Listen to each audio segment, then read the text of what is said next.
It's just like, what do you do? What do you do when this shit is literally taking place all at the same time? All at the same time. Like, hey, let's talk about the $5.6 billion in munitions that we spent and it cost us in the first 2 days of this war, even though we're now 12 days into it and God knows how much it's cost us now. But let's go and cut to this clip of the president telling and endorsing Jake Paul. That's a show. That happened. That's a thing that we have to cover. So again, try to fucking wrap your mind around that. All right, let's get into a couple aspects of the war, a couple different things that it's been so long that I pulled up that we have to talk about at this point. Let me throw this on the screen here. This is kind of just a few of these next clips and articles are just kind of depicting the bullshit and the propaganda coming out of headsets and Trump's mouth as far as having totally annihilated the capabilities of the Iran military to strike back or retaliate. And it's basically, it's a W. It's a done deal. Forget about it. We're actually, have one foot out the door already at this moment in time, but none of that is really true. And some of the stories we've been hearing and talking about as far as like the United States now kind of poaching THAAD, radar systems from fucking South Korea without really kind of telling the South Korean government, those missile defense systems that are made just in case North Korea decides to lob a couple fucking missiles over, decides to attack in any way. You know what I mean? Well, those are now being shifted to the Middle East, taking out of their place in South Korea. And again, it's kind of a little alarming to the South Korean government, to say the least. Not only that, but you also have Kim Jong-un doing missile exercises, launching his ballistic missiles to say, hey, just so you know, I'm still here, motherfucker. It's funny how, like, he can be doing that at the same time, right? But nobody seems to be kind of speaking about that in our government, right? He's got nukes, right? He's a dictator, fucking maniacal to his people, brutal to his people, murders his own people, sends his own people to camps, right? Like, has ballistic missiles, basically technically still at war with the south of his continent, right? Excuse me, with the south of his country. I don't know why I said continent, my apologies, but with the south of his country there, it's just kind of it just doesn't make sense as to why nobody's kind of speaking. Oh, that's because he already has the nukes and nobody wants to fuck with them at that point. All right, but here's a couple posts here. U.S. and Israel and Jordan have lost early warning radar after THAAD systems were taken out by Iran in Jordan, UAE, and Saudi. Sirens are no longer going off in Jordan. Missile strike alerts in Israel are down to 2 to 3 minutes. So again, this is kind of just depicting the impact, right? The effectiveness, the efficacy of the Iranians and what they still have. Not only that, but the ability they still have to target very specific sites and systems that are putting us in the dark, that are putting our allies in the dark as far as being able to intercept, to a certain degree, to the percentage that they're supposed to be able to, these missiles that are now incoming. So again, as you hear from Donald Trump that they've blasted everything's all set. Don't worry about a goddamn thing. The Navy and all the missiles and everything's all been taken care of. We continue to see stories just like this. The United States only has 12 to 13 radars total. Only 8 that work as part of THAAD. 2 were taken out. They're down to 6 worldwide, 3 left in CENTCOM. Here's another one. Iran's IRGC says it precisely struck targets in the north and south of Israel using new generation Ahmad and Qadir missiles, as well as several Kibar Shakan warheads. The statement says that given the loss of U.S. radar systems, striking targets has become much easier. Here's just another post that people have been speaking about as well, where the Revolutionary Guard's intelligence apparatus sent a mass text messages to Israel where it said, the last U.S. radar systems in the region have been destroyed. Your government leaders are lying to you. Leave the country. Missiles are on the way. There is no shelter to protect you. And again, as far as the confirmation to the factual nature of that is unconfirmed, but there definitely has been an uptick, as we've noticed, as far as the Iranians' ability to get through the Iron Dome to attack and strike the U.S. bases, as we've continued to cover. So again, something seemingly is leading to that. And it all goes back to, I believe, the first strike on the first day, I believe it was, that we were talking about, where the 5th Fleet, the radar installation there, got taken out. Again, that's kind of unconfirmed and me just kind of speculating to a certain degree, but a lot seems to have happened in the way that the Iranians needed it to happen in order for them to be continuously effective, even with their Navy under the assault that it's been under, even with the missile sites and launch sites under the pressure that they've been under, like even with the leadership being eradicated to the point that it's been eradicated, but also replaced at the same time. Like they're still showing that they have these capabilities, right? And it goes on here. THAAD radar use THAAD anti-missile systems have an estimated price of $500 million. In the United States, only has 7 operational ones. Again, take all this with a grain of salt, but you can tell kind of the way that this is going. The moment the missile launched from a U.S. Air Patriot defense system toward a target over the skies of Erbil in Iraq. But this is just showing you that they do have the ability. Here's reports indicate that Russia is providing Iran with intelligence on the locations of U.S. warships and aircraft, as we speak. We've spoken about, including the positions of ships, planes, and radar systems. We've made that pretty clear as well. But just kind of going on. Here's another indication of that same thing that we were just talking about. Hasty redeployment of U.S. missiles from South Korea to the Middle East leaves Seoul rattled. South Korea's president has sought to reassure the public that the country is able to deter threats from the North. Again, among the news, I'm sure people in South Korea are like, well, wait a minute. What if fucking Kim J decides to, get wild and get jiggy with it over there? I don't think we're going to be too happy if we don't have these THAAD interceptors sitting over here. And again, as we've seen these THAADs taken out, like what's going to happen if we send another, couple $500 million THAAD interceptors installations over there and they get taken out? It just continues to add to the cost of this war. And then where does it leave us? Where does it leave South Korea? What advantage will North Korea take of that? What advantage do these bad players all over the planet now think that the United States military is so heavily engaged in different aspects and theaters of war all over the planet that now might be their time to strike? Who's to say that now is not the time that China decides to be like, well, obviously fucking people are looking the other way. Maybe we should kind of step foot into Taiwan, maybe. It's like Die Hard with a Vengeance, where the kid's stealing the fucking bag of chips and gets stopped by Bruce Willis. He's like, hey, fucking look around, dude. All the cops are into something. You can steal City Hall. You know what I mean? It could be a similar situation. I know if I was a nefarious player on the world stage, I'd be fucking waiting for the time where the United States military was occupied, engaged in multiple theaters of war, dealing with pressure on the world stage, but from this, that, and the other thing. Might be the perfect time to utilize whatever power you still have or whatever weaponry you still carry right now. I'm just saying. But this goes on to say that it's been almost a decade since the sleepy South Korean village of Cheongju was transformed overnight into a key location into the country's ability to counteract an attack from North Korea. Early on a spring morning, camouflage trucks carrying the U.S.-made Terminal High Altitude Area Defense THAAD missile defense system rolled into Cheongju as the country's, excuse me if I'm mispronouncing that, by the way, I'm doing my best, as the country's government ignored protest from locals who said the deployment would make them a target for Pyongyang's ballistic missiles. The conservative government in Seoul, backed by Washington, insisted that THAAD was the most effective way to locate and destroy North Korean missiles before they threatened the South Korea and the 28,500 U.S. troops stationed there. The deployment also angered China and Russia, which said THAAD's powerful radar could compromise their security. They go on to talk about the move reported this week has triggered doubts over Donald Trump's security commitment to South Korea, the U.S.'s most important East Asian ally, along with Japan, and warnings that the nuclear-armed North could seek to ramp up pressure on its neighbor. Why, critics are asking, did South Korea invest so much political capital in a defense system that could one day just be removed?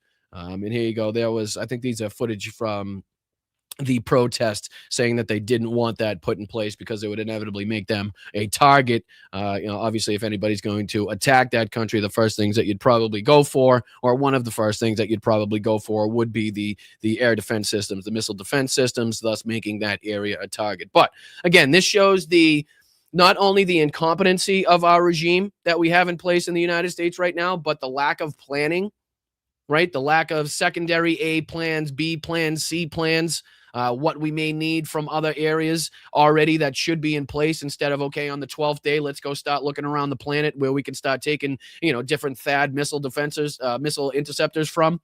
Like, this doesn't seem to me like somebody or a military that had this quite planned out or expected exactly what we're seeing in retaliation, right? Does that kind of sound and make sense? Like, I don't think a military that is on the cusp of outright victory and total annihilation of their enemy would thus be needing to go to Seoul, South Korea, in different areas of South Korea to poach their THAAD interceptors, to bring them to the Middle East. Does that sound to me, or sound to you guys, like a military that's on the cusp of total victory, or in any way this is going to be a short campaign? No, it seems to me like they're kind of, scrambling right now. They're looking at the map, being like, okay, where can we get these defenses from? Obviously, the ones that we have in the area either are ineffective or taken out totally.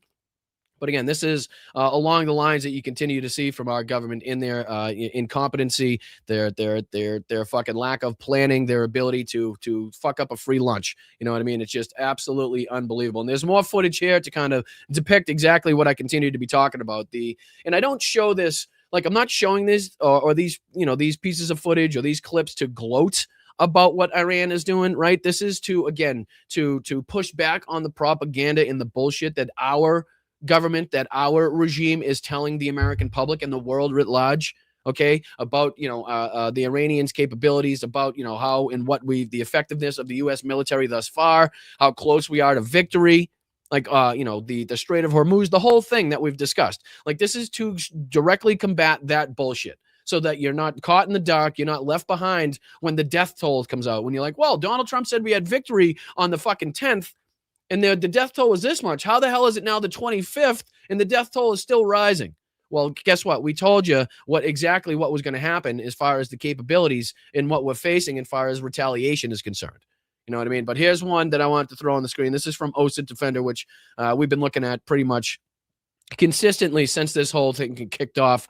He does a pretty good job, or he or she does a pretty good job of kind of compiling the information, compiling the stories, and whatever footage does come out. But just to kind of reiterate that they do still have these pretty overwhelming capabilities to cause some damage, to make sure that at least the shipping channels, to make sure that at least the global economy, to make sure that at least the U.S. bases and allies in the surrounding areas are still continuously failing the pressure. Okay, here's one video. This is video footage from the deck of a Chinese cargo ship. Allegedly shows the moment where an Iranian one-way attack drone, a Shahed 136, struck an oil tank earlier today in the Mina petroleum facility at the port of Shalila. Excuse me if I'm mispronouncing that one, in Oman. So here's footage of that. Again, just to kind of reiterate that the drone usage, remember, what we're looking at here is a drone. It's not a missile, so you can take out all the missile capabilities. You can take out all the missile sites. But again, that does not even come close to scraping the surface as far as the drone capabilities, the drone production, and the damage that could still be incurred. Again, even if we don't have the fucking defense systems and the radar systems in place to deal with it, makes it an even bigger problem. So here's that footage right here from Oman.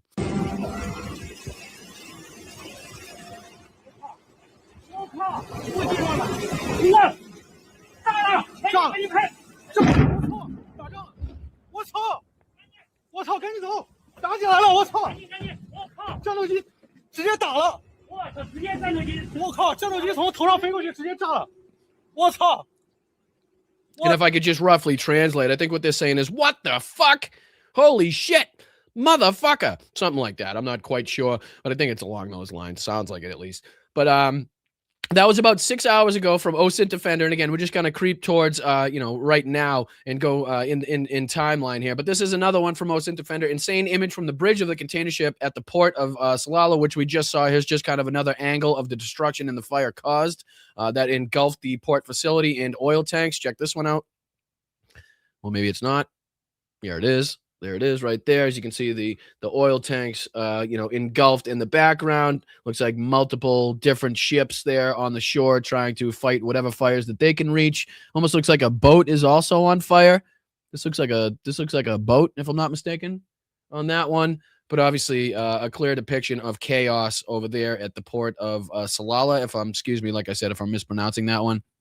We already kind of talked about those kind of stupid clips from Donald Trump. No need to subject you to those anymore. Here's 5 hours ago. Senior Israeli defense officials tell I-24 News following tonight's large-scale rocket barrage by Hezbollah against northern Israel, they have left us no choice. This campaign must expand into Lebanon. There is no one to talk to on the other side. We are considering strikes against infrastructure targets connected to the Lebanese government. Iran asked, Hezbollah complied.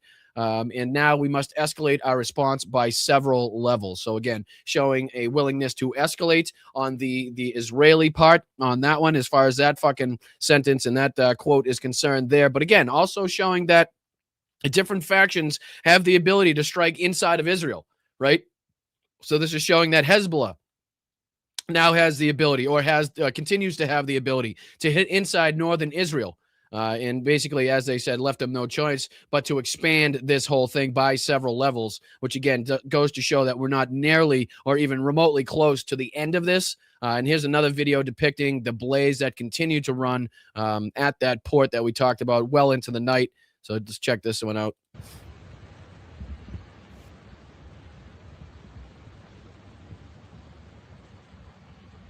Again, more strikes like that going to obviously have an impact on the global economy, on oil prices. I mean, this whole thing continues to add up and spiral out of control in a way where I do not believe Donald Trump can, again, like I said, put the toothpaste back in the tube.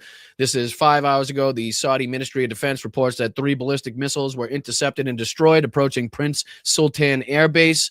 Again, showing the ability to strike these targets accurately. Good that they were shot down, though. The Kuwaiti army has said that they are currently working to intercept a new wave of Iranian drones and missiles. Again, so just another area that has talked about Iran's ability to at least get missiles into their airspace. Sirens and continuing to sound in Haifa and across northern Israel as Hezbollah launches drones and rockets from Lebanon. Here are the ships that we saw struck earlier that we talked about on the early show, early Wednesday. The Thai-flagged bulk cargo ship was struck by an Iranian uncrewed surface vessel while attempting to transit the Strait of Hormuz against demands of Iran's Islamic Revolutionary Guard Corps. The explosion caused a large hole to be blown in the aft port side of the ship, as well as several fires on board, with 20 Thai crew members being rescued by the Royal Navy of Oman. 3 crew members remain missing as of the evening on Wednesday. And here's a couple of the pictures kind of depicting the damage and the fire on the vessels there. And you can see kind of the hole blown out of what looks to be the hull of that one. So again, just showing not only the effectiveness, but the accuracy and the ability to, again, continue to affect, world shipping going through the Strait of Hormuz. Again, we don't have to deal with any of that. Here's Iraqi channels are now reporting that multiple tankers are burning in the Persian Gulf off the coast of Basra following a coordinated attack by Iran. Again, just to reiterate and to strike these different targets in different areas consistently and continuously. Let's throw this at the beginning. Here's just one of that's depicting what they say off the coast of Basra in the Persian Gulf.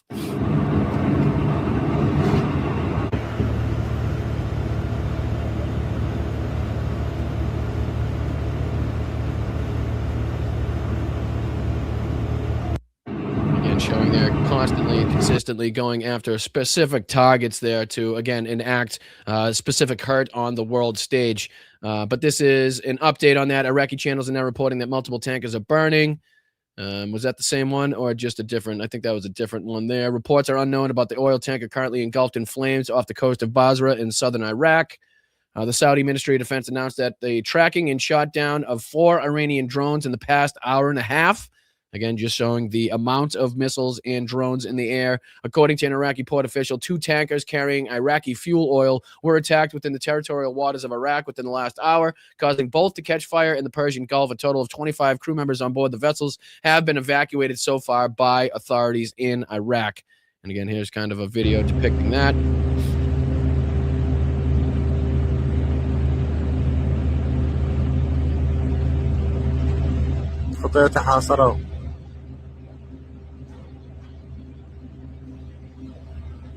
But buy an EV, everybody. Make sure you buy an electric vehicle and make sure you turn all the lights off and make sure you don't smoke and shit. But, meanwhile, we got this shit going on, perpetrated by, governments around the world that continue to go on.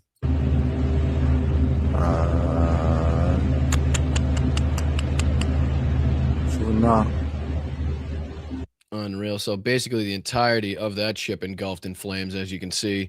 And again, I don't know if that gets us to kind of current times here. Let's see. Law enforcement bulletin, the U.S. Oh, yeah, this is another thing that Trump announced during his speech in Kentucky. I believe he said that the IEA was going to release, I think he said 400, excuse me if I'm mistaken at this point, 400 million barrels. If I got that wrong, correct me in the chat, but trying to, again, do his best to try to lower the prices on the world stage so he doesn't get the pushback, the flack that he's been receiving.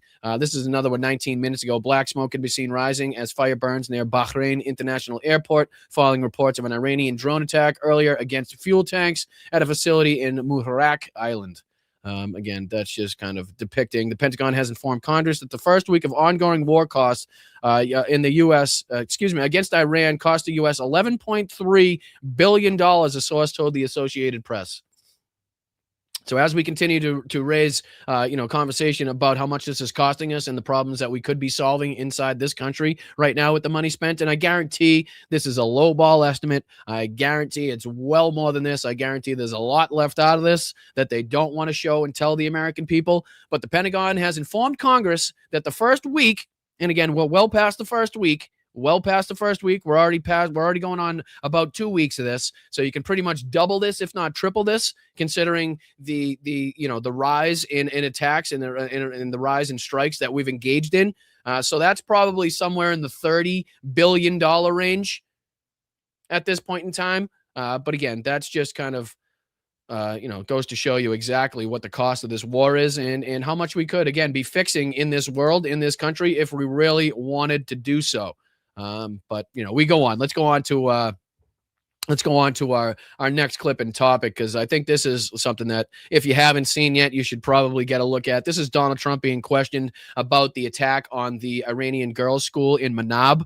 And obviously the investigations and the determinations coming out of that, the evidence that we've seen and what we know about who utilizes Tomahawk missiles and who was striking targets in that area, and how the speculation is that the intelligence now was old and that it was suspected that that was part of the military complex, going to show that there was no active and detailed intelligence up to date, recent, that allowed them any information, that gave them any information as to what should be taking place, what should be targeted, what shouldn't be targeted. Again, going to show the incompetency, the lack of planning involved in this. But again, this is a real short clip, and then we'll dive on from there, because we got a bunch to talk about, a bunch to discuss. What time is it? 9:43. All right, I think we're okay on time. I think we took a little bit longer than I wanted getting through the first couple parts there. But, what are you going to do? It's my show. I don't think anybody's booting me off anytime soon. But here's just a quick clip in which he's asked several times. He has to have it repeated because he's deaf, dumb, and old at this point. But he has it repeated, but he goes on and doesn't want to answer the question. He says he doesn't know anything about it at this point. He was really keen to go out and say it was the Iranians. He was really keen to say that so many people have these Tomahawk missiles, and it basically could have been anybody on the planet. I mean, Caroline Leavitt probably has a Tomahawk missile under those sunglasses right now. I mean, that's, if you just ask her. But again, this is Trump being questioned. I think this morning on his way to the chopper outside of the White House. And let's just see if we can take a look at this moment. By this afternoon, in fact, within an hour, they literally would never be able to build that country back. Oh, yeah. He also says that with the threats posed to the Strait of Hormuz, with the ships that we've seen already attacked and hit in the Strait of Hormuz, the threats of, again, the mining of the Strait of Hormuz, the videos that have been released by the Iranian government of the boats that they have stored underground, just to give a big fuck you to our government and being like, hey, they're lying to you if you say they've taken out all the boats. We got them all underground, you dumbasses. We knew what you were going to do anyway. But anyway, I do digress. But he goes on here to be like, yeah, I think that everybody, all these shipping companies and all these people on the tankers, just go. Just fucking send it. Just, plow right into them mines, plow right into them fucking drones. You don't think you should be scared at all. Yeah, seriously, he says that. Check it out. A new report says that the military investigation has found that the United States struck the school in Iran. As Commander-in-Chief, do you take responsibility for that? So again, I know it's kind of probably difficult to hear with the helicopter and obviously the sound not being that great on this, but she asked just basically about the investigative reports, the determination, the findings, and the evidence to suggest that the United States was in fact responsible for that war crime against the school, the girls' school in Manab. And Donald Trump, can't hear what she's saying. She has to repeat it here, and I pretty much think that he's just trying to come up with a response or whether or not he's actually going to answer the question. But again, she has to repeat it here and then listen to his answer. What? As Commander-in-Chief, do you... For what? For the strike on the school in Iran. A new report says the military investigation has found it was the United States that struck the school. I don't know about it. He doesn't know about it now. Doesn't know about it. Was more than happy to go off the cuff, right? To go off speech, to go off teleprompter, to talk about how he knows basically it was Iran. It was determined basically right away that it was Iran. Or it could have been the UK, or it could have been Japan, or Australia. Apparently, they all have United States submarines. Even Iran has United States submarines and United States warships that they can launch Tomahawk missiles from, if you ask Donald Trump. But again, that would be a bigger story. But he doesn't know anything about it now, right? Apparently, he's kind of been he's been briefed on the severity of this, how big of a fucking mistake this was, how big of a crime this is, and how people aren't going to fucking forget about this, and who's currently and ultimately responsible for this, which would be the commander-in-chief himself. So he's really, really not likely to be answering questions on that unless, again, Caroline Leavitt gives him a real good fucking line to use to get out of these questions. But I just thought we'd kind of dive into that moment real quick, where, again, he's kind of changed his tune. You know, the way that he speaks about this, he's really not too keen to go into any detail anymore. Kind of the same way that Pete Hegseth would continuously say it was being investigated. Meanwhile, Donald Trump was more than willing to put out all of the dumb ideas and possibilities that weren't even possibilities anyway. But yeah, that's Donald Trump there, pretty much saying that he has absolutely no idea what took place. All right, let's just watch. Let's get into a little bit of this. I was thinking we were going to probably get into a little bit more, but again, the attention span of you guys being what it is, we can't really stick on too much for too long. You understand what I'm talking about. I mean, come on. But this is Legal Eagle, pretty much depicting how this is Donald Trump's illegal war and nobody else's, and how it's his most illegal war. Excuse me. Let me put this in. I think that's the title of it. Yeah, Trump's most illegal war yet. So not his first, but definitely his most illegal. And I want to see if we can get through just a few minutes of this. We may be able to just bouncing around and kind of going through the beginning, the middle, and the end some periods of time. Or, I reserve the right to kind of jump, dive, and dodge out of these things at any moment in time anyway. So we got a few more other things to talk about as well. We got Tim Pool, if we have enough time. We got a video from the I've Had It podcast talking about Trump and the Epstein files. And then obviously we have an update coming from the front lines of Ukraine. So hopefully we'd save ourselves time on that one. Let's just dive into a little bit of this. Again, this is Legal Eagle with Trump's most illegal war yet. On the morning of February 28th, the United States woke up to news that the country was at war with Iran. We wouldn't happen to be invading Iran today, would we? You got me. Only Congress has the constitutional power to declare. And again, he goes over a little recap of how we got to this situation, and then he goes over kind of, the legal situation in which people kind of have the debate about on whether this is legal, illegal. So he gives a little bit more insight into that as well. War, but they only learned of the strikes at the same time that the rest of the world did. Donald Trump then addressed the nation in a pre-recorded message on his Truth Social platform. And while he didn't claim that the U.S. was at war with Iran, he was not shy about implying that we were now in war with Iran. The lives of courageous American heroes may be lost, and we may have casualties. That often happens in war. But it's a sacrifice I am willing to make. Is this war or not? Quite literally the Lord Farquaad moment, right? Like Lindsey Graham has said it, Marco Rubio has referenced it, Pete Hegseth. Like, this is just what happens at war, right? Like, we can't cry over spilt milk, right? If we're going to go to war, we have to expect losses, and we just have to be able to live with those losses, right? Quite literally a Lord Farquaad moment. So good little good piece of putting in that film in that one. And this is kind of the critical legal question. At the time of this recording, 6 U.S. service members are confirmed killed in action and over a dozen wounded. Hundreds, if not thousands, of Iranian civilians and military personnel are dead, including the supreme leader of Iran, Ayatollah Khamenei. Escalation of hostilities continue as Iran trades strikes with the US, Israel, and other regional powers. This feels familiar. It was only like 10 minutes ago that the US carried out an illegal military operation to capture Venezuela's de facto head of state and illegally hijack their national oil industry. And, Greenland. It's like we're doing the same video over and over again. But what's happening in Iran is critically different. And the consequences to the fragile rule of law at home and across the international order could be catastrophic. So today, I'm going to break down the two determining factors that make this action an actual war, and thus Trump's most illegal war to date. First, how domestic and international law comprehends war, and second, politics. And that second one might surprise you, as we often think of politics as the precursor to the law. But whenever a sitting US president uses military force to compel another nation to bend to their will, politics and the legality of any given war are inseparable. Look, we cannot do justice to the history of Iran in total. But let's briefly go through the relevant modern events that set the stage for this as a conflict of sovereign rights and security, and thus a war in the classical understanding. In the 1950s, the democratically elected parliamentary leader of Iran nationalized the Anglo-Persian Oil Company. This smelled a little bit too communist for comfort for the West, so he was overthrown in a CIA-backed coup and replaced with a brutal king who was super friendly to US interests, like McDonald's and three-piece suits. The people of Iran didn't like this, so in the late 1970s, there was a popular revolution that overthrew the Western-backed Shah and installed an Islamic theocratic regime. Look, I'm glossing over a lot. If you guys could hit that like button, complex. please. A bunch of Iran's national wealth. Make sure everybody knows we're live. Make sure everybody knows you're engaged. Hit that like button. Got stuck in American banks, and a bunch of Americans got stuck in an Iranian embassy before Ben Affleck rescued them. I think my story is the only thing between you and a gun to your head. The new regime ultimately— You know what's crazy, actually, as he's talking about Argo there, half the fucking drops that I have are from that movie. I was just thinking. This one. Go fuck yourself. And what's another one? Even when he talks about bad, yeah, this one too. Bad news, bad news. Even when it's good news, it's bad news.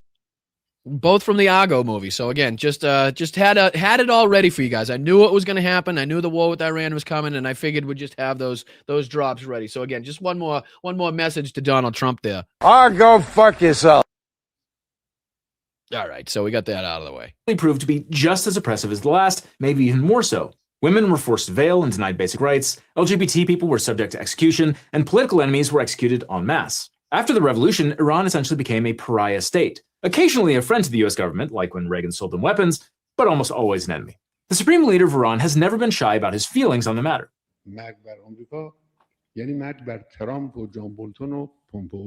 Like most pariah states, Iran ultimately figured out that its best hope for survival rested in obtaining nuclear weapons. Now, the difference in scope, scale, time, and expense between enriching uranium for nuclear power plants and enriching uranium for nuclear weapons is vast. But it starts with nuclear power plant grade enrichment. And that's what Iran set out to do in the mid-2000s, triggering crippling economic sanctions from the US and Europe. But along came this guy. And in 2016... It's almost like we should have fucking struck a deal with them where it was like, you know what, we could put cameras and all your shit. We're going to have fucking all of these people come in here and we're going to moderate it. We're going to watch over all of this. We're going to take it, not only from when it comes out of the ground, but for when it's used for its medical purposes or whatever purposes they say are allowed to use them for. It's almost like we should have had some sort of I don't know what was it called, almost like a deal between Iran and the United States that had to do with nuclear. So I wish they had a name that referenced something along that line. It would have been good, I'm telling you. He struck a deal between the UN, the US, and Iran that would forever bar them from acquiring nuclear weapons, but also allow Iran to build nuclear power plants in exchange for international monitors gaining unprecedented levels of access to put cameras on every gram of uranium in the country from the moment it's dug up, out of the ground, to the moment of its disposal. We've achieved this historic progress through diplomacy, without resorting to another war in the Middle East. Sanctions would lift slowly over time if Iran could prove it was honoring the deal. There was plenty of criticism of the deal, in good faith and in bad, but the deal was made. Then this guy entered the picture. As I have said many times, the Iran deal was one of the worst and most one-sided transactions the United States has ever entered into. Again, just part of Donald Trump's ploy and plan to come in and eradicate anything that had Barack Obama's name associated with it. Anything he was responsible for passing, any building that had his name on it, any bill that had his name on it, anything that he signed, he wanted to come in and immediately redo, regardless of how beneficial it was to the United States or how, if he didn't have a plan to replace it, kind of like, the healthcare plan we've been waiting for what is it, 10 years now? 2 weeks, though, 2 weeks. Vetoed the deal and reimposed sanctions, sending a clear signal his objective was the total collapse of the Iranian regime. Now free from international monitors hovering over every Iranian shoulder, Iran went full steam with its nuclear program. In June 2025, the U.S. joined Israel in launching. So it's almost like Donald Trump himself was responsible for the fact that Iran may have kind of stepped over the boundaries. Right? It may have gone a little bit too far as, again, the Iran nuclear deal would have allowed them to do. With, again, people watching every move that they made and cameras quite literally going from the ground to when it was used so we could fucking be sure of what was taking place. It's almost like this guy coming in and ruining that is directly responsible for what we're seeing now. That's crazy. Airstrikes against Iranian nuclear enrichment sites. The Trump administration claimed that it had obliterated Iran's nuclear program, but U.S. intelligence agency assessments found that it likely only set the program back by months or maybe years. To that end, little is... Again, we reported and seem to have come true. Seem to be right on the nose as far as the timeline it got set back. Again, if we're to believe anything that's coming out of this regime's mouth about them being kind of back to the capabilities that they were before it was obliterated the first time. But again, I'm not too apt to believe that bullshit either. Publicly known about how close Iran is to obtaining weapons-grade enriched uranium. This is incredibly important to the situation we find ourselves in now because it forms the basis of a legal theory that could justify the president in taking military action. Was Iran's nuclear program an immediate threat or wasn't it? In January of this year, Iran's worsening economic... And again, this is what this administration, this is what this regime is kind of trying to fall back on. We've heard from, again, any number of people, Lindsey Graham, Marco Rubio, that there was an imminent threat. We heard Donald Trump talk about how, in his opinion, from what he thought, he kind of predicted that Iran was going to strike. So if they can get everybody to believe that we were under some direct threat, even though they also in the same sentence love to say how it's been like a 47-year war. Well, if it's been going on that long, like, don't you think you would have had time to kind of alert Congress to your activities and maybe go through them in the proper channels? Again, 47 years is a hell of a fucking long time there. I think we kind of maybe had a few weeks or even a month to kind of go through the back and forth and through the appropriate channels to go through it the legal way. But I digress again. But anyway. A crisis resulted in widespread protests. The regime's crackdown was brutal, resulting in the deaths of thousands, maybe even tens of thousands of protesters. That brings up, sorry to keep stopping this, but that also reminds me of another point. Remember how we talked about like the Republicans and people using the the Iranian nationals and people all over the world that were happy about Donald Trump strikes and kind of celebrating the death of the Ayatollah. And we kind of said, like, be wary about how much you celebrate, be wary about what you think is to come next. Well, we've already started seeing the Iranian regime, the new Iranian regime, start rounding people up and accusing them of spying for the United States, accusing them of going against the regime. Reprisals have started against anybody that was seen on camera at any one of these protests. I'm sure they're going to be going through those with a fucking fine-tooth comb to see who was chanting what sign you were holding, what night you were out there, and all this shit. So again, sometimes the devil that you know is better than the devil that you don't know.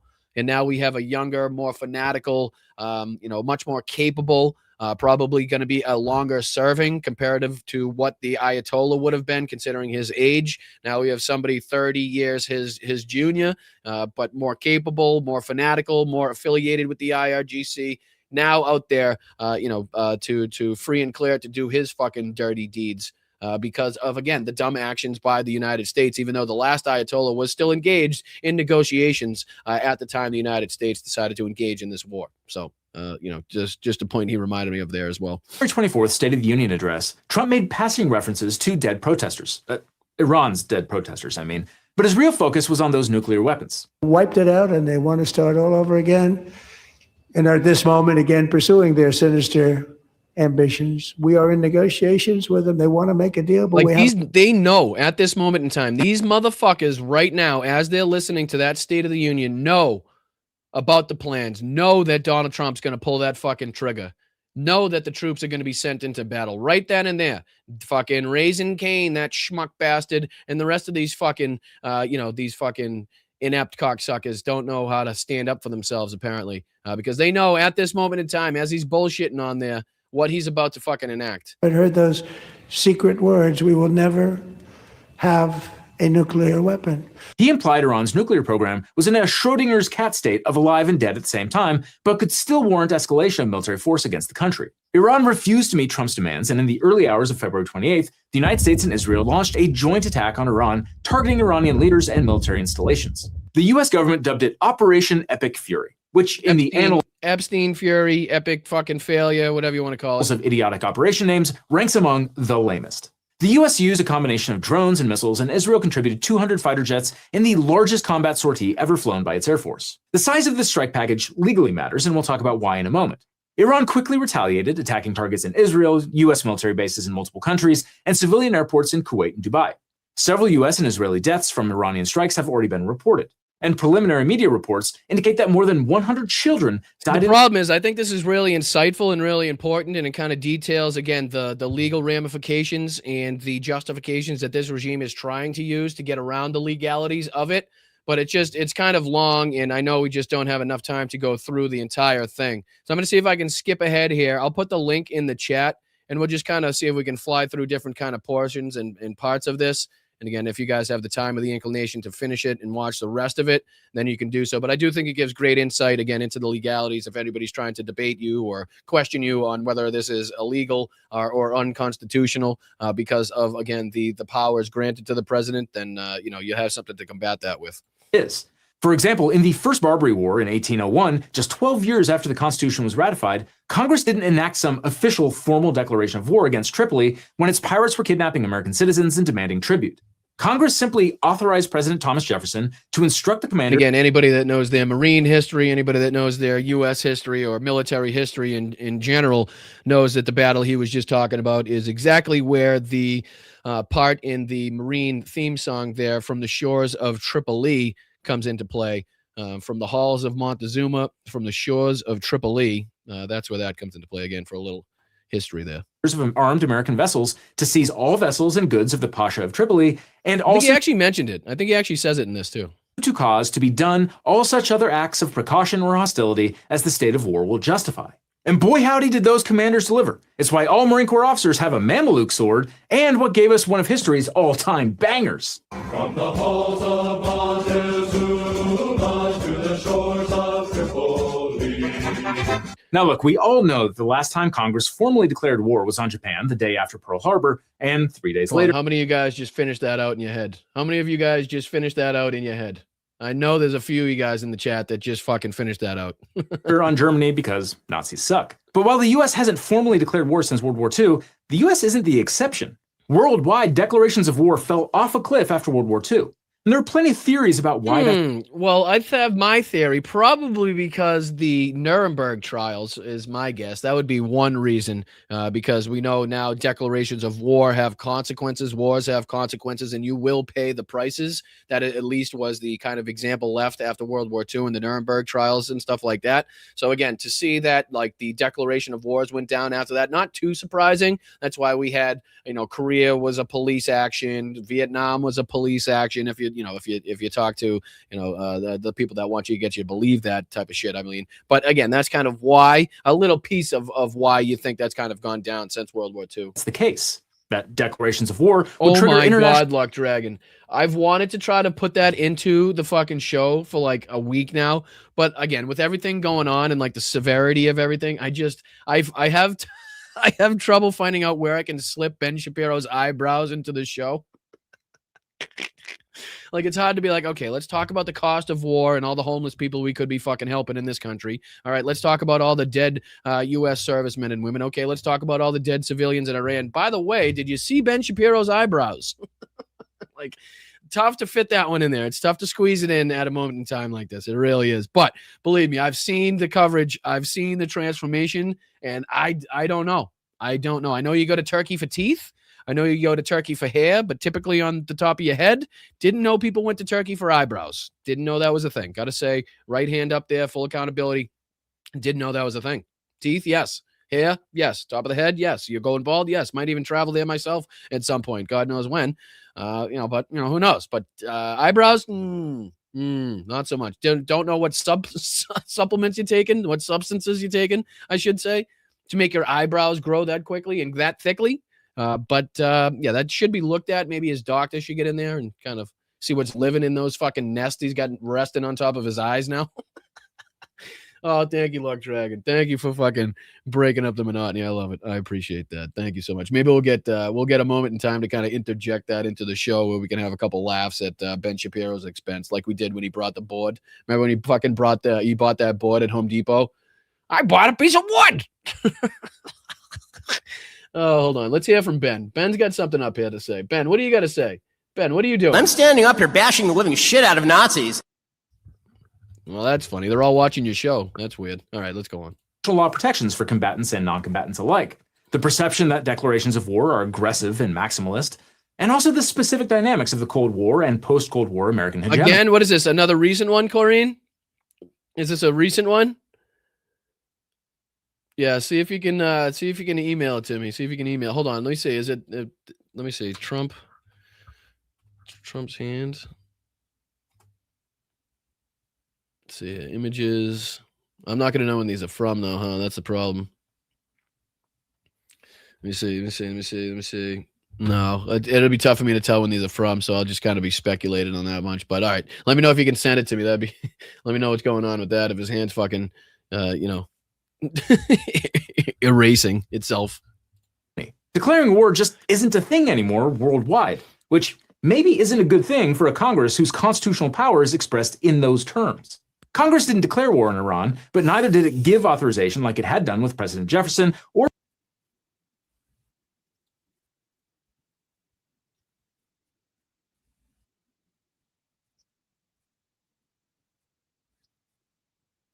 Oh, you know what's great? That I'm sitting here looking at myself and listening to that while you guys are looking at that. That's terrible. What an absolute fucking chuckle fuck I am. My apologies. How did that happen? How did it even switch screens? I'm not even sure.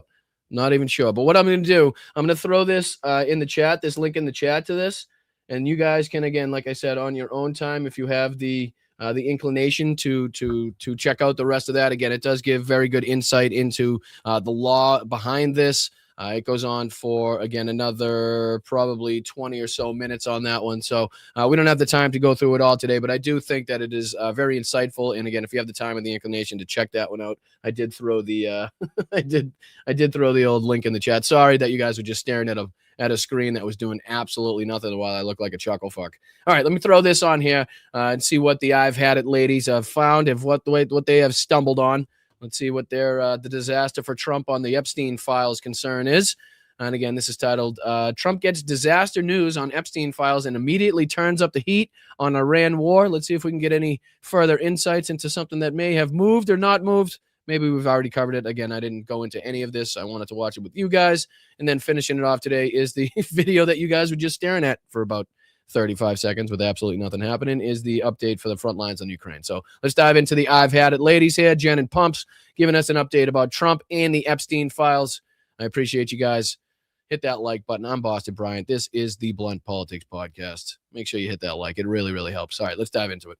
All right. We started off with debilitating, horrific Epstein drops, where Jamie Raskin, congressman, said Trump was mentioned over 1 million times in the Epstein files.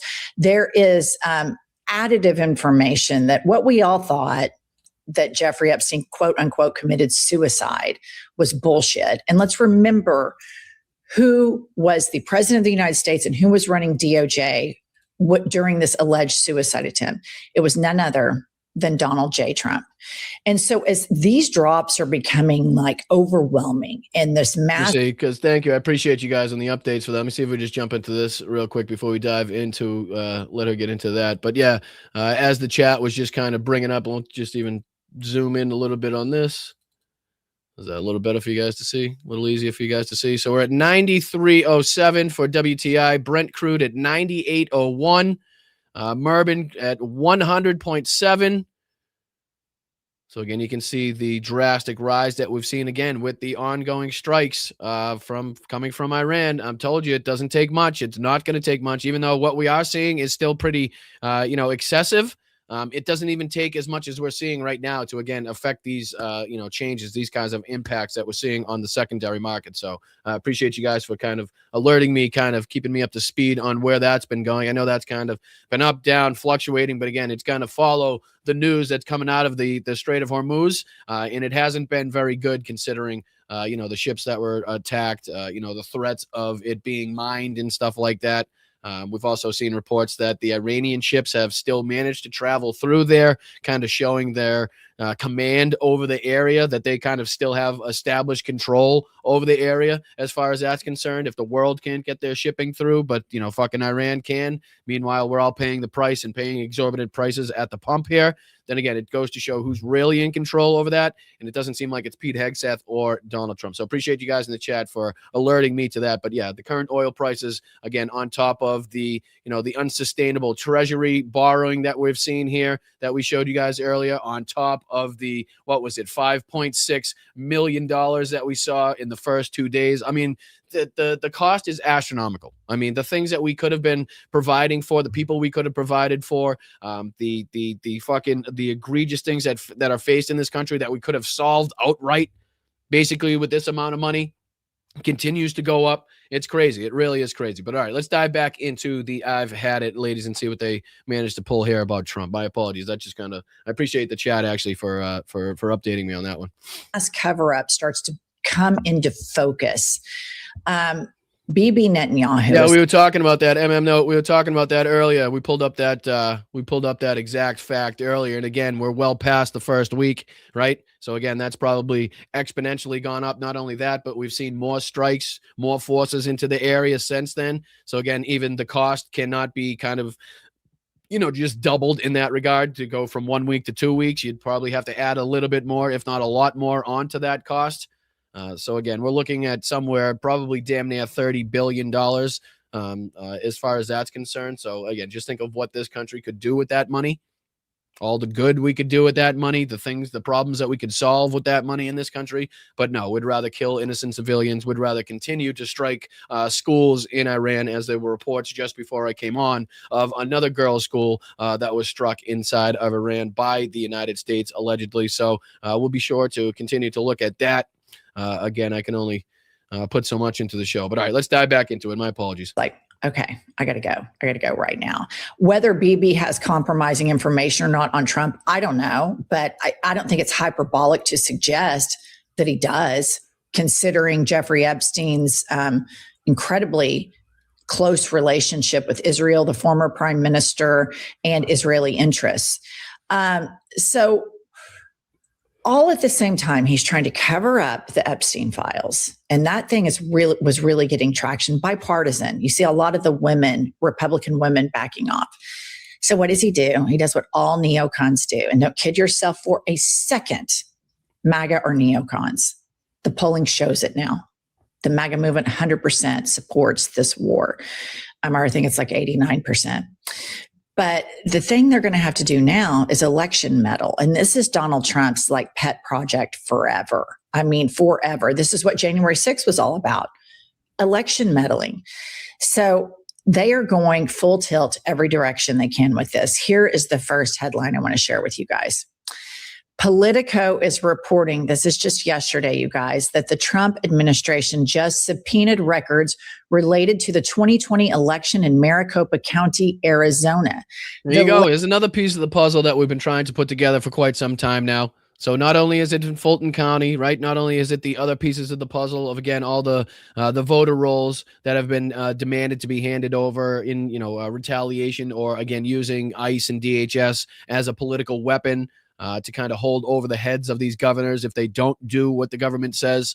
So we've seen the leaked memo to go out in the changing of the voting rules and the voting laws to favor the GOP. And now this is the latest here, where the Trump administration subpoenaed records related to the 2020 election in Maricopa County, which again, you might remember from all of the hoopla surrounding the 2020 election and the latest series of steps taken by Trump and his Justice Department to relitigate an election he lost and bolster the federal government's authorities over elections here. And again, no doubt another ploy, another piece of the puzzle that we need to continuously be keeping our eyes on, especially as the midterm elections are rapidly creeping towards us. Latest in a series of steps taken by Trump and his Justice Department to relitigate an election he lost and bolster the federal government's authority over elections. So don't forget, we had Tulsi Gabbard's involvement in the Fulton County, so she could kind of initiate this rumor or this allegation, or at least something that she could use to justify further action, in which she says that the Chinese were somehow involved in the hacking of the Fulton County. Again, I forget, I'm paraphrasing the ridiculous bullshit that she came out with. But again, people were speculating, why the hell was Tulsi Gabbard in Fulton County? Why was she affiliated? And then we found out later that it was so they could use the whole, the Chinese had something to do with it, so we might need, tighter security around the elections type of bullshit. Yeah. Telegraphs what he wants to do. He has said he wants to federalize the vote. Mm-hmm. He has said that he wants to do that. I think he's trying to create some sort of constitutional, and this is just my opinion, and I've said this multiple times on this show, some sort of constitutional conundrum where it's oh my God, oops, I actually won 2020. And so therefore this is my third term. So that amendment is null and void because I was elected 3 times. So we just need to get rid of that amendment. And here's the thing about this.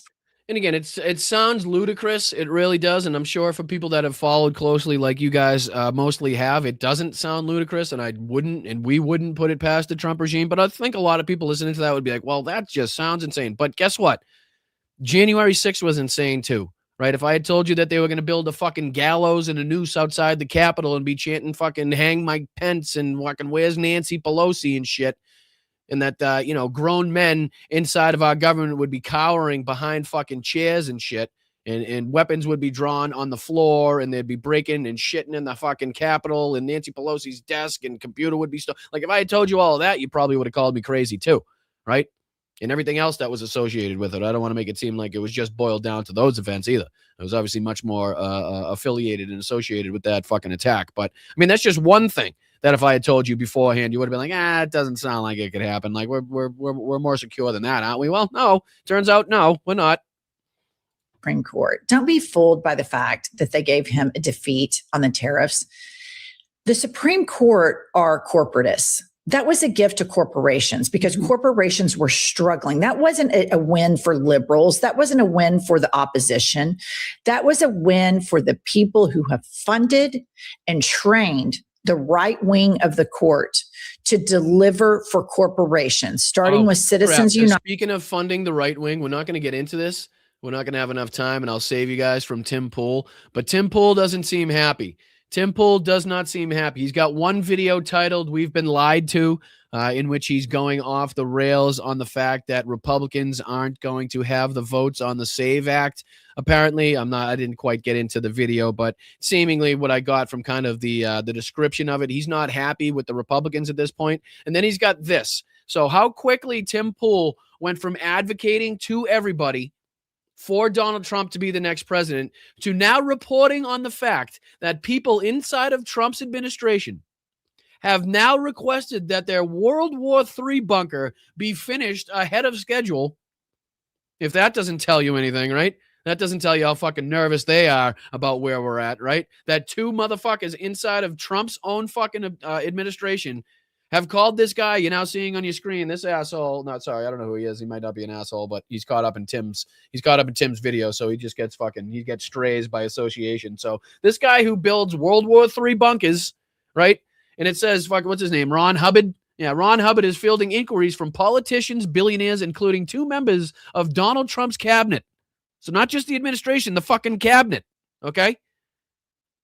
This is what they're thinking about. They're building fucking bunkers. They want their bunker done now. So Tim Pool, in less than a year, has gone from Donald Trump's the best thing since sliced bread, no new wars, right? The president of peace, fuck the Democrats, to maybe we should talk about how this government is already trying to get themselves into World War III bunkers as we're kicking off the most destabilizing war in quite some time now. Like, can we admire the transition in just over a year? Like, it's fucking wild, people. It is wild. And he doesn't even say, like, this is my fault, right? Doesn't say, hey, I voted for this. My apologies for putting this fucking psychopath in power. None of that shit, does he say? None of that. But tries to make it seem like he's just kind of like an outside observer. He's watching it as a third party that had no affiliation, that had no involvement with getting us into this position that we're in now. So again, we won't have time to dive into that one. I'll save you guys from that nonsense. But he does not seem happy with the way that this is going, even though he's directly associated and involved with getting us into this position. All right, let's just finish it out, and then we'll get the next couple minutes. We'll let them finish out this point, and then we'll finish out on a couple updates from the front lines in Ukraine to make sure that we don't lose sight of that either. All right, let's dive into just another minute of this. United all the way to where we are now. When you think about it, Trump is going into all of these election sites. We saw him go into Georgia. Now it's Arizona. He wants to take the paper ballots. He doesn't want he doesn't want to print out. He doesn't want the data. I'm just assuming the fact that, Epstein is in the title of this and they don't come out with the story right away, that it's probably, in the best of my knowledge or guesses, I should say, affiliated with the new information, or at least the newer information about the withholdings of the documents about the witness that the FBI had found credible and had met 4 times. I'm assuming it has something to do with that if they didn't come out with it right away. I don't think it's any piece of breaking news, by that regard. So again, I'll let Pumps finish her thought here, and then we'll go on to the Frontline updates to finish out the show. I appreciate you guys. He wants the physical copies. And I agree with you. It is to change the results. But this is a man that will stop at nothing. Although he says he's so popular and everybody loves his big, beautiful bill, he is underwater. He will not win. And Mike Johnson has told us straight up, if the Democrats win, Trump will be impeached. So this is a cover your ass on every front. SAVE Act, gerrymandering, ICE. Now we're going into election offices. This is I'm never leaving power. And again, I would not put it past Donald Trump for, having these plans behind the scenes. What was the fucking crazy guy's name? Peter Navarro there, right? We've talked about Tina Peters. Obviously Mike Lindell and his involvement in, the fucking cyber thing that he had to try to prove that the election. I mean, we're now bringing back the Sidney Powells of the world here, and like the bullshit that was brought up in the 2020 election about fucking Italy and satellites and Hugo Chavez and Dominion, and like the whole thing's coming back now. So if you think you should put it like, kind of don't think about it, let it slide under the rug, the fact that they have all of these different ploys and plans going on behind the scenes, again, where they kind of cross, where these roads meet, and what the actual plan is, or if it's just that. Have all of these different little plans in place. That way, if they find one, or if they stumble upon one, or if they stop one, you still have all of these other things in place, and it's not one set plan like, I don't know, a Green Bay sweep type of thing, like Peter Navarro had named his little fucking, fake electors scheme that he had going on there. All right, let's dive on to the last thing that we'll cover this evening, which is just a little update from the front lines. This is a Sun video, the battle plans exposed. Again, my apologies for not knowing this gentleman's name, but I think he does a pretty good job most of the time at giving us an update and kind of a realistic look at what's taking place on the front line. So again, just in the last couple minutes of the show here, what do you say we dive into this? Slava Ukraine. Again, thank you guys so much for getting us over the hump with the 69 Sniffing Brigade campaign in conjunction with Help 99. That campaign is done, deceased, sent over. Can't wait to get the footage and the message that the truck was actually delivered and received. People that got their patches, I hope you guys are posting them. I know it might be a little bit, so kind of be patient with the patches. Be mindful that it's coming from, a worn-torn area. And trying to make its way to the United States with everything else that's going on in the world right now. So be mindful, be patient. But when you do get it, anybody that is, affiliated or, donated enough to get the patch or requested a patch, whatever, make sure you post them, tag me in it, and we'll make sure to repost and show everybody that you guys were associated and contributed to this. And again, everybody that shared it out, everybody that kind of just reposted or whatever you guys did to make sure that that got to the eyes of the people that could contribute. Thank you, literally from the bottom of my heart. I can't, like I said, can't wait to see the actual delivery take place of that, and you guys get to see the hard work pay off and the appreciation that's going to be shown from that. So again, let's dive into this. Heroyam Slava. Even Russian military bloggers are admitting the disaster. For the first time in over a year, Russia is losing more territory than it concedes. There is no good, fucking good. Right. And again, I spoke to my friend on the ground in Kyiv. Obviously won't give out too much more than that, but he kind of brought me kind of back to earth a little bit as far as kind of being too overly excited or I don't want to say happy about it, but too overly excited about the the ground taken back, because there's a lot more that goes into this. There's a lot that still has to happen. But again, just the fact that we can commend the soldiers for taking back this, territory that they've been able to take back in such a shorter time than it took the Russians and, to expose. But again, he also told me that, the, excuse me, the kill ratio is still not where we want to see it. You know what I mean? It's good to see them taking back territory. It's good to see them building momentum again as the seasons are changing and as the ground starts to thaw, as the days get longer, as we've depicted on the show. But again, we're not quite at the moment. And I've quite often said, hey, a lot of these videos that we watch are a little bit too hyperbolic or a little bit too, overjoyous, overzealous to say that it's a collapse or, this unit is done or finished or this or that. So I always like to bring us back to earth as that's concerned. So I think I do a pretty good job here of not going overboard and not getting too kind of, ahead of my skis, so to speak. So I just wanted to make sure that we reiterate that. Understanding by the troops on the front line what they're doing and why they're doing it. We're seeing the pressure from the Ukrainians. Thank you, Orb Rumor.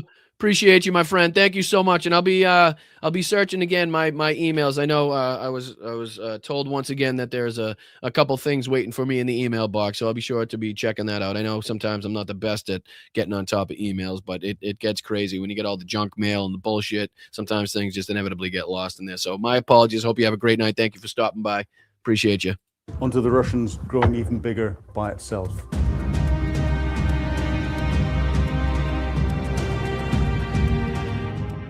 As all eyes are on Iran, there are significant updates still from Ukraine.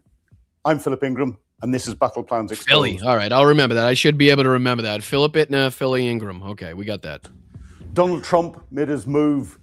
Ayatollah Khamenei is dead. A key ally of Putin. How will this impact the war in Ukraine? Is this a catastrophic setback for the Russian military machine? And did Trump play Putin beautifully? In key areas, Putin's forces are facing encirclement and withdrawing, and Ukraine is inflicting record high casualties on the Russian army. And Ukraine's new sovereign weapon systems that are coming online are delivering their objectives. We'll take a look at all of these warnings and indicators from across the globe. But first, let's take a look at the clips from the front line. So our first video shows the wreckage of an Iranian Shahad kamikaze drone launched at the British military base and sovereign base area in Cyprus. But if you look closer, the fingerprints are Russian. Recovery teams found this, a Russian-made Kometa satellite navigation module. It's again, more evidence to suggest of Russians' involvement not only in attacking U.S. military bases and military installations and military targets, but also looks like they're going after, did he just say this was shot at a UK base in Cyprus, if I'm not mistaken? So again, just a little piece of evidence to suggest how rapidly this thing could kick off into a world war. I mean, that could easily be taken as an act of war by Russia against a NATO ally, a NATO country. If I'm not mistaken, I don't think I'm wrong on that one. I mean, just goes to show, again, the tea kettle that's fucking boiling away on the stove right now that could explode at any second. And what exactly Donald Trump has kicked off here, or at least a possibility, right? There's always the possibility of anything happening at a time like this. So I'm going to move on here again, just for the sake of time, where he goes on to depict the front line. Let me see here. He goes on to depict the frontline updates from Ukraine. I want to say it's right here. Where did I miss it? Oh, here we go. Here we go. Despite relentless assaults near Kupiansk and Borova, Putin's forces have made zero significant gains. Ukrainian counterattacks have stalled them cold, with the only minor Russian tactical advance recorded near Konstantinivka.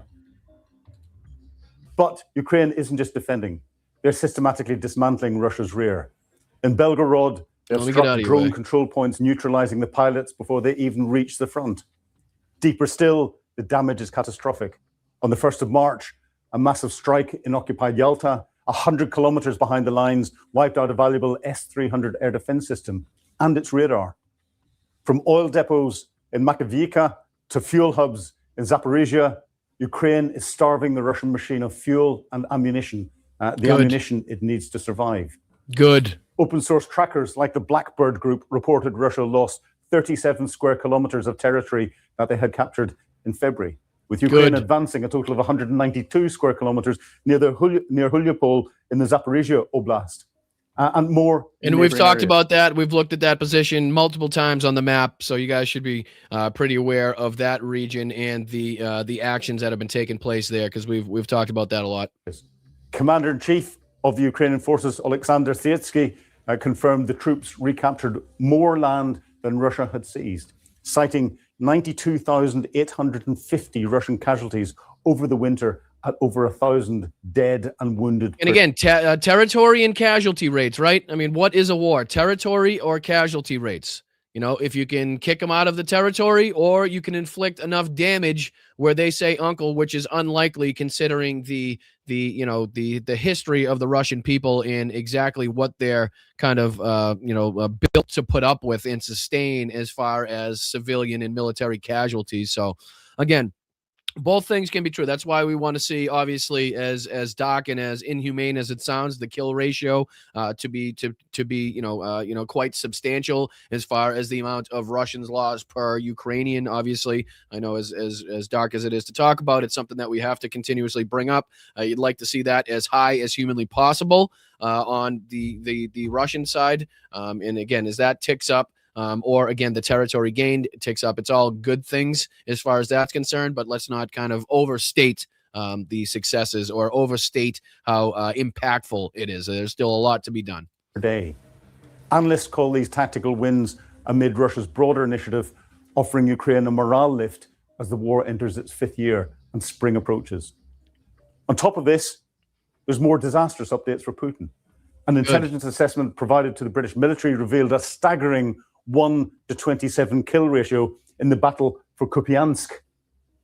And according to analyst Andrew Perpetua, like that is a good fucking example of what we're looking for, right? That's a good example. 1 to 27. So 27 Russians taken out to every 1 Ukrainian lost. Like, that's the type of numbers that will win you a fucking war, right? And again, if not win the war because of the numbers, but make it existentially more easy to take back the territory. If you can continue to inflict losses like that on the enemy, it's obviously going to make it very hard for them to sustain that and defend that territory, and it's going to make them have to draw other troops from other places on the front lines to again fill in where they're losing that amount of troops there. So again, that's not something that is typically seen as far as I have heard reported for a casualty rate, but good to see as far as that's concerned in Kupiansk, and hopefully that continues. We can start inflicting some real pain and some real casualties upon the aggressor, the invader, in this situation. On top of this, there's more disastrous updates for Putin. An intelligence assessment provided to the British military revealed a staggering 1 to 27 kill ratio in the battle for Kupiansk. And according to analyst Andrew Perpetua, who meticulously counts drone kills, in February, Ukraine killed 193 Russians per day. That's just the drone kills. It doesn't take into account those that he didn't see, artillery and other battlefield deaths. Let that sink in. Across the month of February, that's 5,406 that he has observed killed in total. Not casualties or wounded, 193 killed by drones every day that he can confirm in the videos that he has watched. And again, pair that up with the outrage by the United States citizens, pair that up to the outrage that, the world is expressing right now as far as civilian losses, as far as obviously the casualties we've seen to the U.S. military servicemen and women. Try to pair that up and try to, picture if we're losing 193 troops dead to drones a day in the month of February, not wounded, not seriously wounded, not removed from the battlefield, not suspected, not speculatory, not alleged, but literally visibly seen on video, being taken out, being removed from this earth completely every single day of this. I mean, that's just, again, to put it in perspective, exactly what we're dealing with, even above and beyond, what we're seeing in Iran. And has been continuously seen in this war, the brutal Russian invasion of Ukraine for the last going, into 5 years now. Again, it's a good depiction of just what they're fucking dealing with over there and have been dealing with. So, all right, I'm a little bit over. I do appreciate you guys for sticking with me. Let's get into thanking some beautiful friggin' human beings, because that's what you are every single day. Let me see if anybody was kind enough to reach out via Venmo, which of course they were, because you guys are fucking amazing, as you always are. Let's see here. Thank you, CYR. I'll say Cindy, because that won't give away too much. Thank you, Cindy. I appreciate you very, very much. She says, for Blunt Politics. Thank you so much, Cindy. Appreciate you. Thank you so much, Damon, for the 10 that you sent over. Very much appreciate that. Why? Why not? He says, well, that's because you're an amazing fucking person. That's why, Dave. That's why. I can answer that question. That's a silly question. That way. And also, Tom. Thank you so much, Tom, for your contribution on Venmo as well. He says number 2 on that one. I appreciate you. Thank you so much, Tom. Thank you, Nancy, as well. for kicking it off today in a major way. I really do appreciate everything you do, Nancy. You are just an unbelievable human being just to show us support, because that's just who you are, Nancy. And I just can't thank you enough for being that amazing human being. It's so blessed. I am so blessed to have the community built around this show that we do have, and the support that you guys have shown. Let's see who was first on the list. B, what's up, brother? First on the list today on YouTube. Shout out to you, B.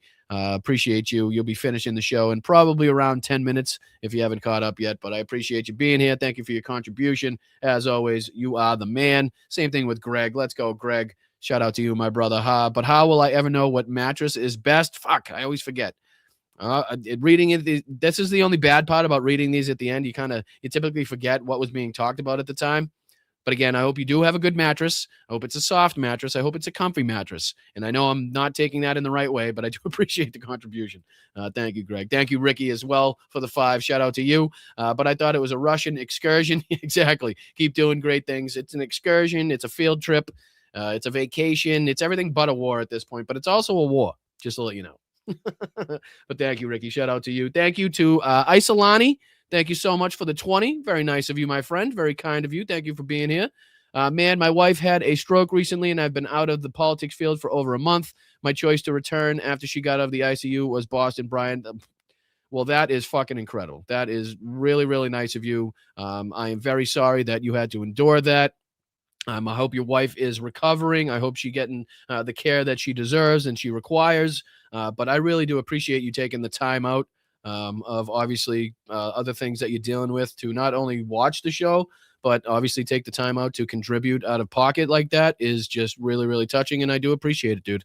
I really, really do. I hope I can contribute my appreciation as much as I feel it here. So thank you so much. And again, please give my best to your wife. And like I said, hopefully she is recovering in getting the care that she needs. So thank you so much. Appreciate that so much for your contributions, and hope I see you again, my friend. Thank you, Jin, as well. Shout out to you for the 420. His brother Chris Paul, their dad is Rand Paul. No, wrong one, wrong family, you dope. Pretty sure Chris Paul is a basketball player, and Rand Paul, and I know you're being facetious. I know you're kidding, but I'm trying to run with it at this point. But yeah, Rand Paul's the guy with the jerry curls, the curly hair.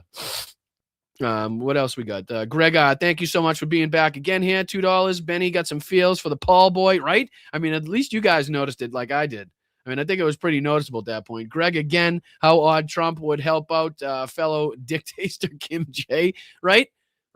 He's basically opening a lane for a guy that currently has nuclear weapons to try to go after a regime because he was scared they may get nuclear weapons. Tell me how that makes any sense whatsoever. But I appreciate you. Shout out to you, Greg. Just wait for it. Your eyebrows will go crazy too. Is that what happens? But they do make buzzes and sizzes and shit, right? So it's like saying that your hair becomes a problem if you never cut it. Well, yeah, just fucking cut it. What are you going to do? But I appreciate you, buddy. Shout out to you. Thank you, Bicycle Mike. I'm cancer-free. Let's fucking go, dude. Do I have a horn? What do I got? Do I have any celebratory shit? Do I have like a clap or a horn? No, everything's telling Trump to fuck off. I got to get some like claps or some horns or some bells or stuff instead of just like everybody telling Trump to fuck off and everything stupid that Trump said. My apologies. Let me see if are there any sounds? Let me get hold on. Let me get an applause. Maybe I can add that. It's a short clap, but it's a clap nonetheless. No, I don't want to do that. Shiza. Yeah, add that one. No, I've got too many files. This is not going well. All right, Mike. Well, this is I make this promise now. I'll have a clap or a bell or a whistle or something that we could celebrate with on tomorrow's show. How about that? Because I'll have to do some rearranging as far as what I got in there right now. But congratulations, my friend. That's so awesome to hear. So awesome to see. Congratulations 1,000 times. We knew you were going to do it. Never had a fucking doubt. So again, the strong man that you are, the tough man that you are, we never had a fucking second thought on that one. So good to see, good to hear.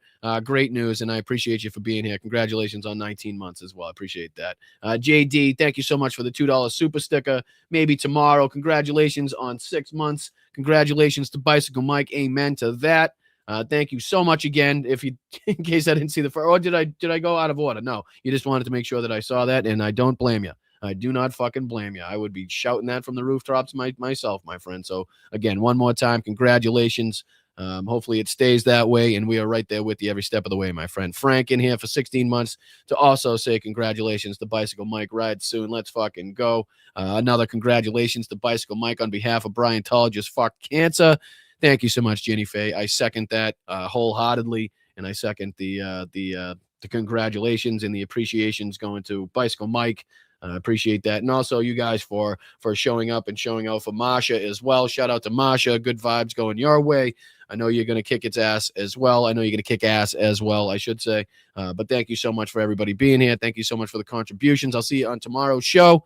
Once again, 2 p.m. 2 p.m. here on the East Coast, 11 a.m. if you're on the West Coast, and sometime in between if that's not where you live. But figure it out. I'm not your fucking teacher, okay? But anyway, I appreciate you guys. Make sure you hit that like button on the way out. Subscribe to the channel. We're trying to get to 20,000 subscribers. We're desperate to try to get to that mark. So it's only with your help, your contributions, you sharing the show out, you liking, subscribing, throwing a couple words in the chat, throwing a couple comments onto the video after it's posted.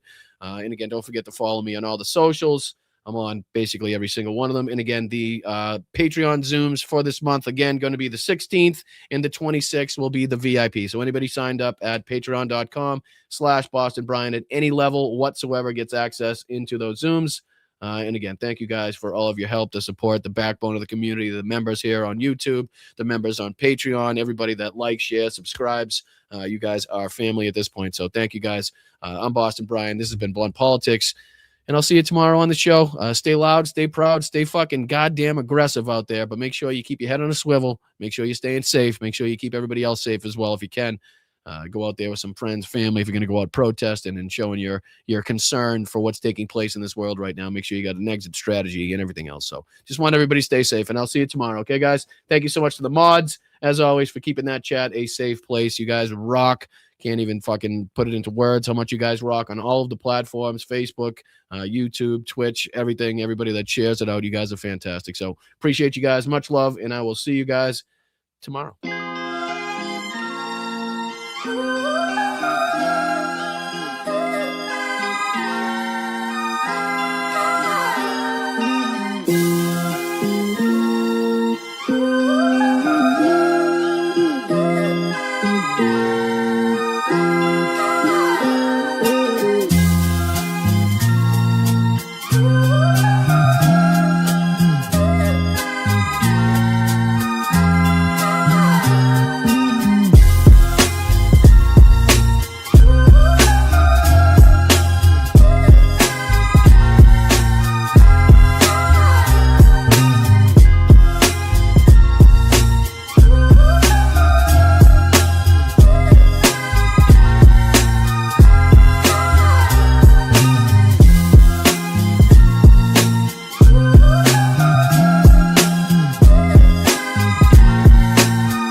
To officially name the undisputed.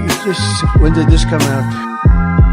We're a nation that just recently heard that Saudi Arabia and Russia will repeat. Fucking Nazis. Obama.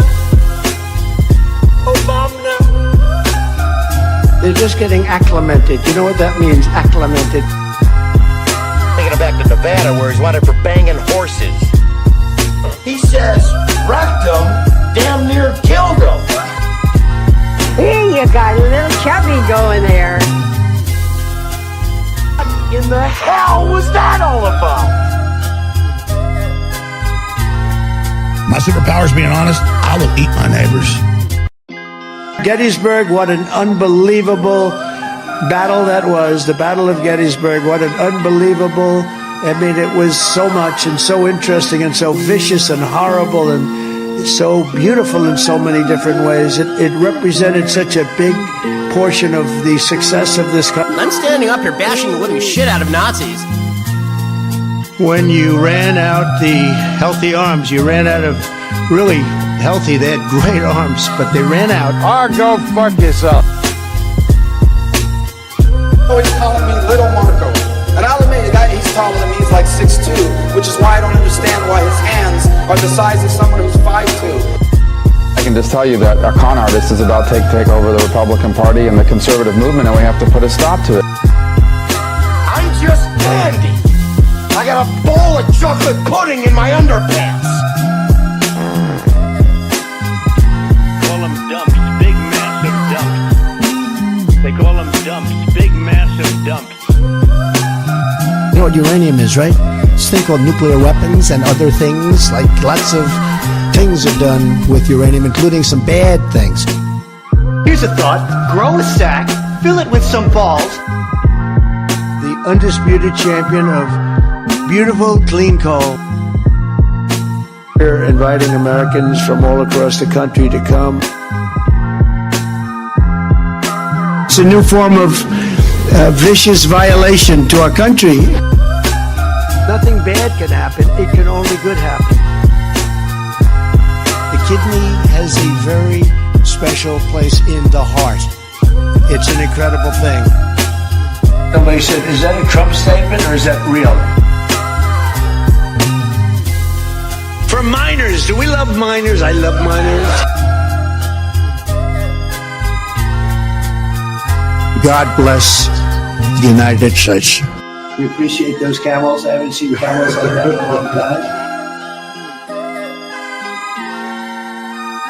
All right, gang. I'll talk to you guys.